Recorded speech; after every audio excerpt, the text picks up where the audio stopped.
आज यहां प्रदेश के हमारे मुख्य न्यायाधीश जी का भी और प्रदेश के हमारे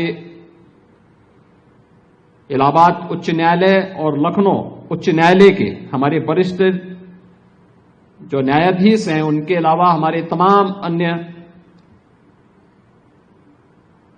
न्यायमूर्तिगणों का हमें यहां सानिध्य प्राप्त हो रहा है।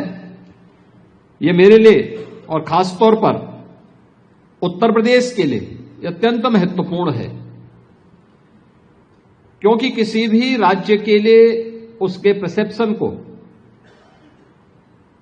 वहां के जनमानस में विश्वास के रूप में प्रस्तुत करने के लिए देश और दुनिया के सामने अपने आप को प्रस्तुत करने के लिए न्यायपालिका की एक बड़ी भूमिका होती है। हम सब जानते हैं कि देश की आजादी के अमृत महोत्सव वर्ष के अवसर पर देश के यशस्वी प्रधानमंत्री जी ने देशवासियों को देश की आजादी के शताब्दी महोत्सव के अवसर पर एक विकसित भारत के संकल्प के साथ जोड़ा था।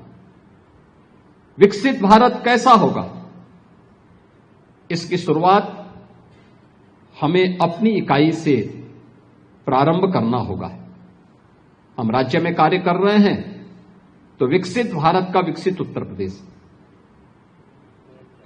हम लोग जनपद में कार्य कर रहे हैं तो विकसित उत्तर प्रदेश का विकसित जनपद, हम जिस क्षेत्र में काम कर रहे हैं उन क्षेत्रों में केवल विकास की इकाई आर्थिक क्षेत्र में नहीं, बल्कि समग्रता को लेकर के जब चलेगी तो वह समग्रता सबकी खुशहाली का कारण बनेगा, सबकी समृद्धि का कारण बनेगा।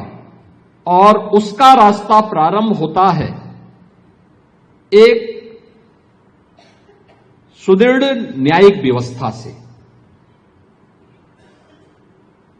न्याय